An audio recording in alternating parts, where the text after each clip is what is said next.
You are. My name is Lee Emil Wanta, W-A-N-T-A, born in Stevens Point, Wisconsin, June 11th, 1940.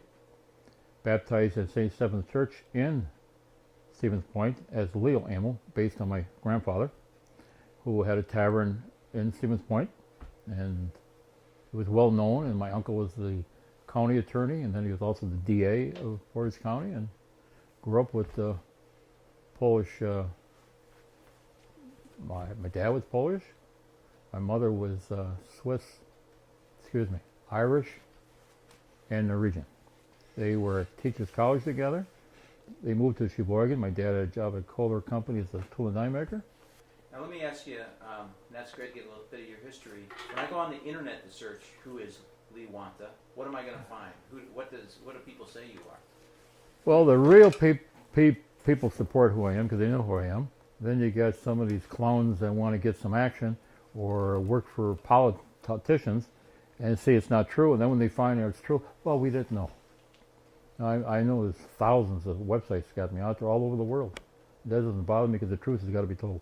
One description I saw was Lee Wanta is a junkyard dog. What is True. What is a junkyard dog? Junkyard dog. Does that fit for you? Absolutely.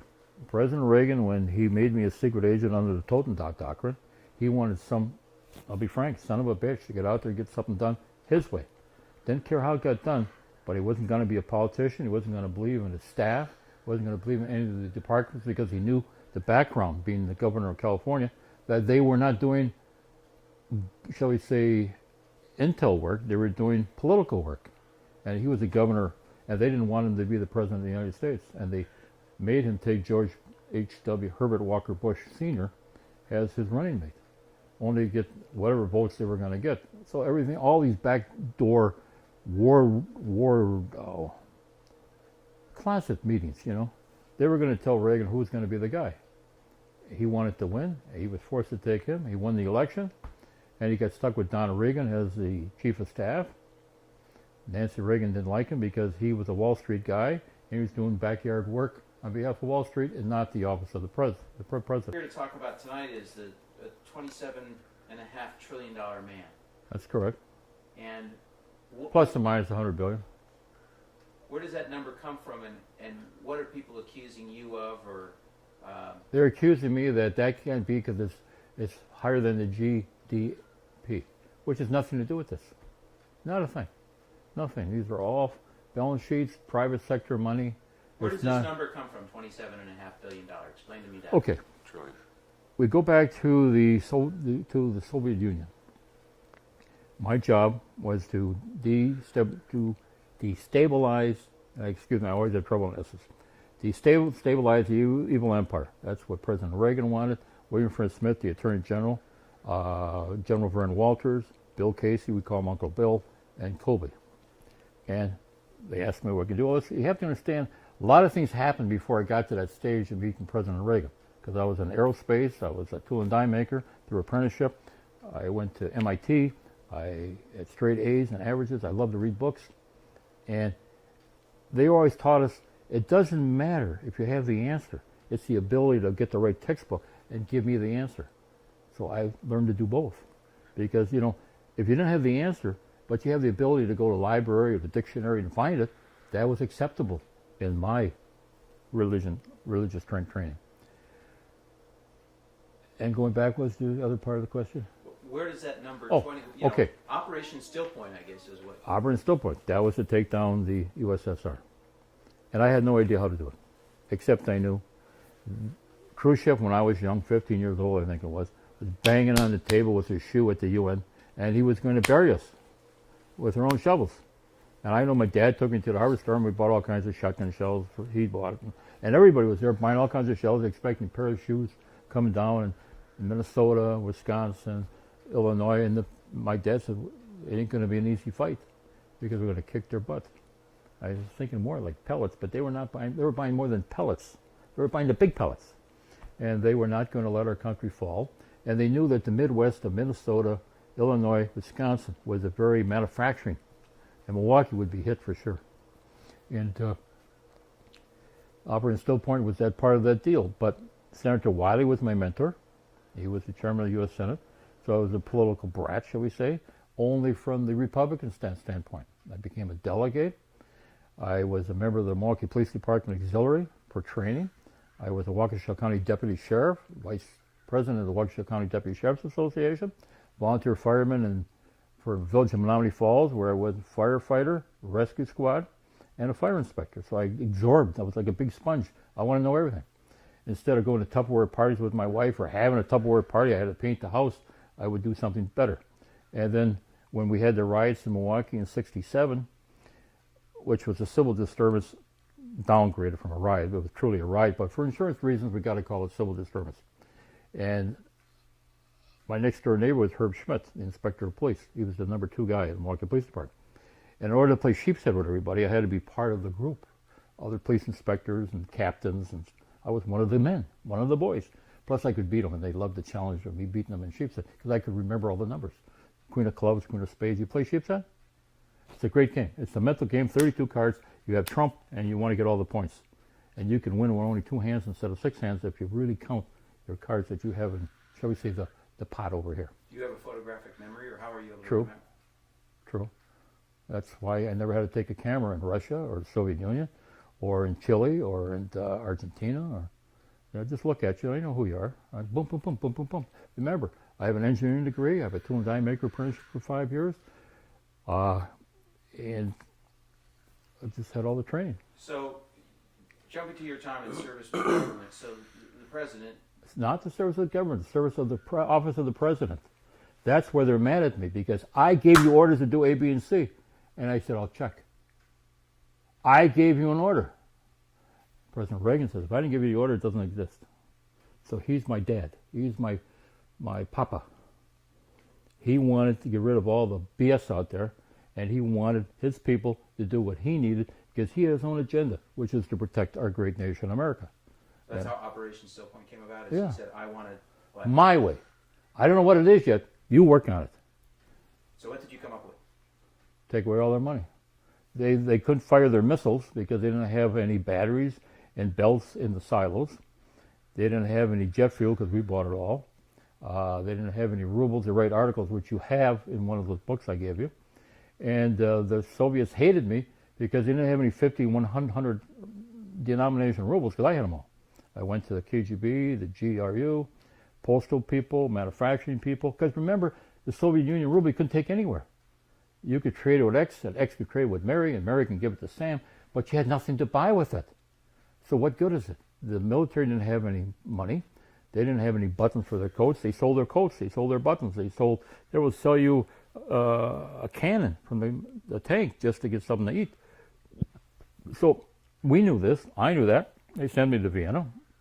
I incorporated New Republic USA Financial Group, Ltd, GES MBA, which means a Swiss, Austrian corporation. I'm there.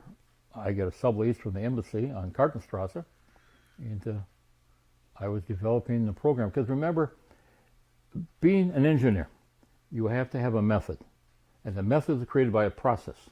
Now, if you have a process and a method, you have a standard, and you have a cost value. And that's why Cap Weinberger didn't want me at the Pentagon as Inspector General of the Department of Defense. He said to Penn James, the Director of Personnel of the White House, that son of a bitch will have my job in 2 months. Okay, I'll get more done, because I would have hired a bunch of industrial engineers to cost study and management of whatever company you got, no matter if you're making peas or pea shooters or squirt guns. What kind of resources did the president equip you with to destabilize the USSR ruble, or to My brain and $150 billion. The task force that I was on, which was Vern Walters, Colby, Casey, William Friend Smith, President Reagan, period, and myself, was a $150 billion grant to go get them. And I just kept buying all kinds of rubles out of Vienna, which was a free zone. Vienna is you can do all the spying you want because everybody's a buddy, and all this other BS, which is true, except the Iranians and the Iraqis got in a gun battle at the airport and they screwed up that free zone. And I talked to both of the ambassadors. I said, what the hell are you guys doing? I'm in their house. What are you guys doing? I got them in my office. And the embassy, why are you in your office? Because I can talk to them. You can't be friends or get people to talk if you don't talk to them. You can't call them on the phone, they'll shoot you. You bring them in, they go, what's he up to? And they'll meet with me because they know I'm up to something. They know I didn't vanishingly come from Milwaukee to Vienna, Austria. And there I am on the 6th and 7th floor of a lease through the U.S. Embassy. And they know I'm working for Reagan because in 1985, I spent the whole year in China, in Peking. Now it's Beijing, who cares? Because I was doing the monitoring of the tritium production. Now, tritium is for nuke, fission, and all this stuff. I said, wait a minute. You can't steal all the files. Why don't we just find out how much tritium they have?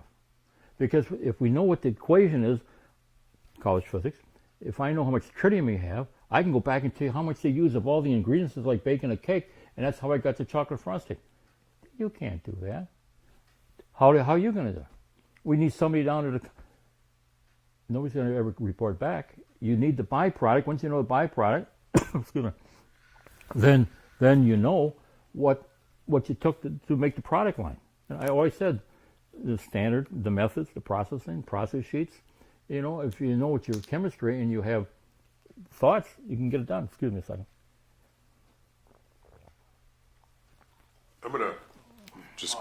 I'm just actually in the Soviet Union. I got Brinks doing all the wrapping and sorting and counting, you know. I'm talking billions and billions and billions. And Brinks is doing that. And the funny thing is, let me go back for a second. In 1952, I was a paper boy in Milwaukee for the Milwaukee Journal, Milwaukee Sentinel. My bank, my building I was signed with the First Wisconsin National Bank and a bunch of the auxiliary offices, lawyers, and one of those was Brinks.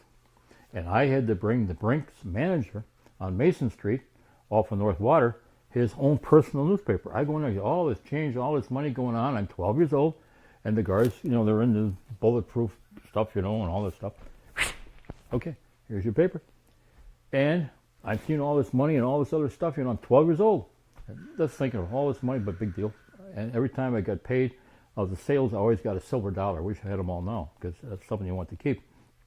And so when I figured out who's going to count all this, I called Brinks, asked for so-and-so, told them who I was, a paper boy at Mason Street, North Water, 1952. They laughed at me. I still have a problem, and I'm doing my Dale Carnegie. Don't push me off. That's not right. Let me check. And I described the whole floor and the turrets and all this other stuff and the address on Mason Street. He says, let me give you something. And I said, this is my problem. This is what I need. This is my identification.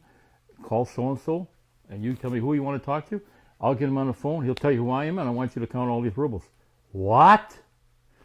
Well, that's what you do. Did it in 52. You can do it in Holland. We'll get back to you. About 2 weeks later, we've been ordered to give you what you need. Good. I'll have everybody start sending all the rubles to Brinks in Holland. And they rack them. They put them in big metal boxes and containers for shipping. We sold them, not sold them, it's a bad word. We exchanged them at NatWest, Hearn Bay. There's receipts I gave you. 100 million at Hearn Bay at NatWest, 1.2 billion at UBS. Everybody's buying from me. Well, they were buying, I was exchanging. And we had tremendous amount of trades. And then at the same time, the banks were saying, you want to buy some of our paper. Why?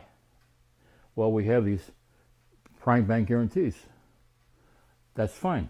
But if you're not a creditworthy bank, I'm not interested. But I have billions of dollars from all these ruble transactions. So they know I have real money because they're my bank for the other stuff. I said, okay, so we had Amro, which they merged at Amro. Other big banks, they all merged because the prime bank guarantee in those days, not the Fed Reserve bullshit. Fed Reserve is nothing but a clearinghouse, and they're owned by banks in New York and London and other places. They're not us. They're not no central of anything. Probably a central clearinghouse for themselves, but not for the people of the United States. So I'm competing with them because they go into the master cutters and getting all these private bank guarantees, but there's really no guarantee. And the interest rates at that time was like 18 to 20% on the credit cards, and they were paying 7.5%, 10 years in 1 day. And I figured, 10 years in 1 day, well, that's no big deal. But I can buy them in bulk. Now remember, I had UN contract number 4 through the United Nations. $5 trillion. First proof of payment was 500 billion. I have that. No big deal. You have that in your paperwork I gave you too. So everybody knew that I could read and write, and I didn't look at it as money. It was a unit. It was a piece of paper. It was a measure. So I'm telling the banks, which is Amro, I took the top 10 credit-worthy banks, and I was buying prime bank guarantees up to kazoo because they're guaranteed against the assets of the bank. So all you directors at the bank, you now report to me if you default in 10 years and 1 day. So you're scared to death, so you're going to make sure I get paid.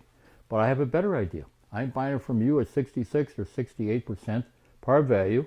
Say, for example, I give you 68 million cash, you give me 100 million. Okay?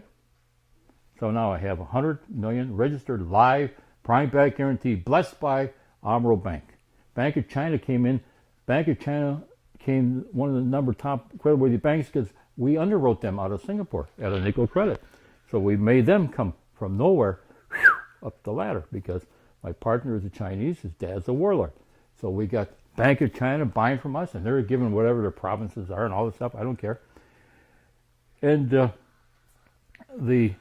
thing was, I would have $100 million note right now. Okay, now what am I going to do with this lousy piece of paper? I'll go over here to NatWest. I want to take a loan against this. Huh? Where'd you get this? It's all hush hush. I says, my name is on it. I know.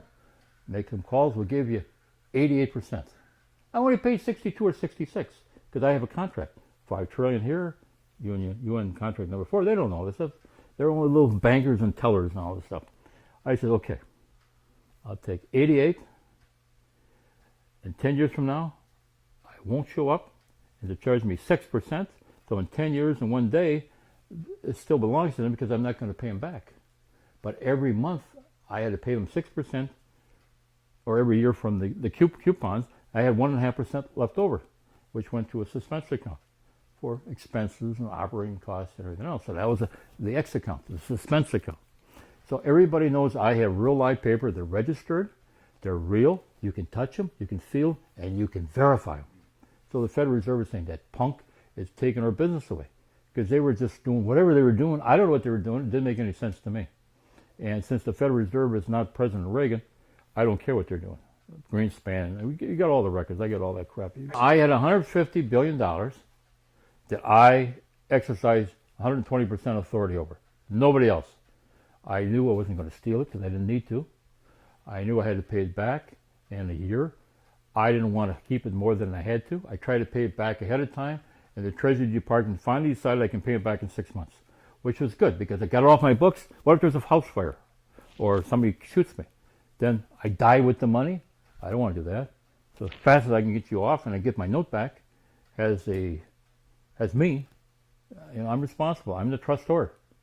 Uncle Sam through President Reagan and the Treasury Department and however they did it, I paid them back. I felt good.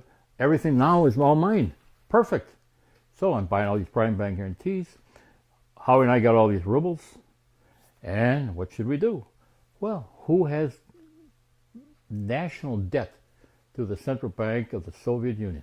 I met Gorbachev, I met Yeltsin, I met Prime Minister Yegor Gadar, and Singapore embassy already called Howie and I there to chew us out. There is no way, Victor Sashenko said, we pay you $1.20. That was the benchmark. You said it's worth $1.20. I have all these rubles. And Bushka says, no, $1.08. That's it. Central Bank. I go, I can't go back to the United States with $1.08. They're worth $1.20. So Howie and I got in a big Dale Carnegie argument back and forth. He says, I'm the chairman of a nickel credit. You're only the managing director. You get your ass out of here. I'm in charge. And he and I are struggling going out through the door. And I'm going, let's see, I pay 22, 28 max. And I'm only getting $1.08. Oh, that's in simple math. I'm not doing bad. They don't know that. They're happy they ripped us off the United States for 12 cents. They knew I was who I was because we made all these private agreements with Putin and Gorbachev and Yeltsin. I'm the vice chairman of Rush, RUSS. I own all that property that we were buying with all these rubles. I was the inside junkyard dog for President Reagan.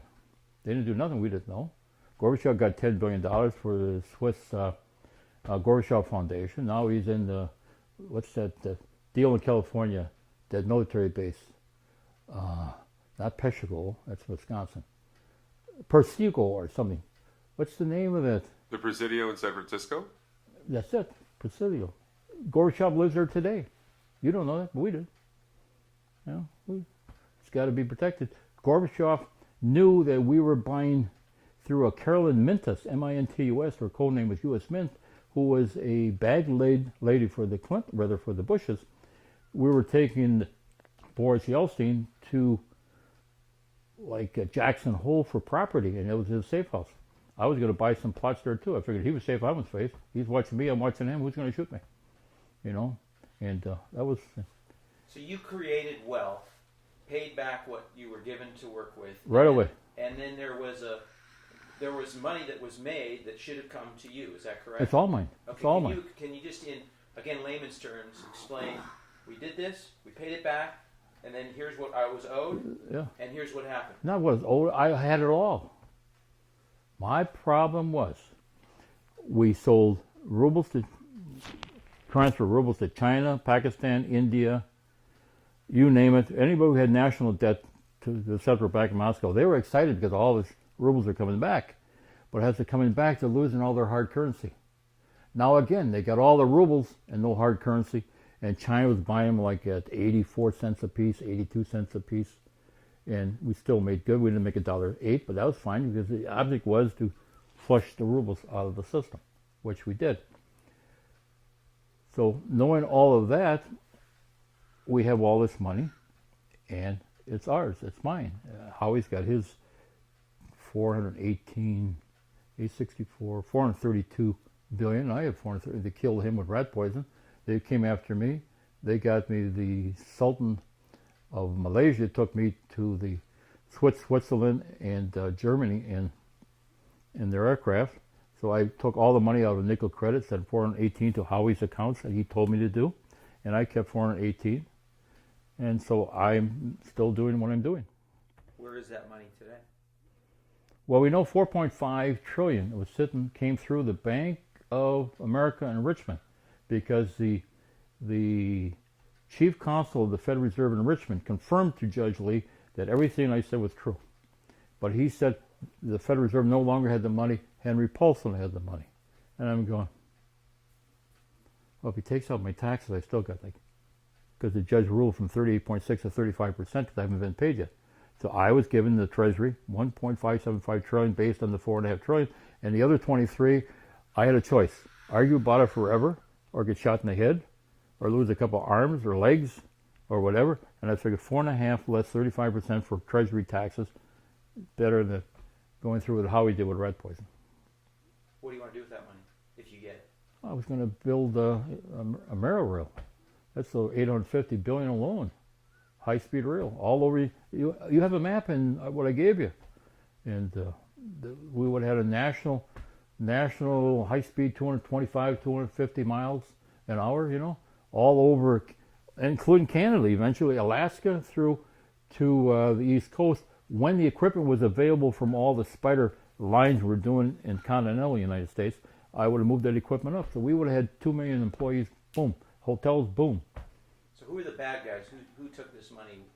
Who are the bad guys? According to the Federal Reserve, the last guy was Paulson as Secretary of the Treasury. And we had sent him letters. He was part of my lawsuit, which I won. Everybody agreed I should get paid. I'm still waiting. Who do you fear? Nobody. They really took everything away from me. Took my grandson. They took my partner. Took Freddie Woodrow for the CIA to Lucy, Georgia. They took Jean-Pierre Grousseau, the spy master in France. They took Lino Barris, who was working with us on the Red Mercury 2020 in Hong Kong. They took everything I had. Would you feel comfortable that he ever made an attempt on your life? All the time. I even get goofy calls here all the time too. But when I was in the Swiss dungeon, with no charges, I'm in a Swiss dungeon. I call it Suite 130, 134 days. You have a letter from the Prime Minister getting me out of there. When he was coming to get me out of there, because see, under the 1992 peace accord, I had pledged on behalf of President Reagan $5 billion for the Israelis and $5 billion for the Palestinians, provided no arms, kiss and make up, and we're going to be there and watch every dollar.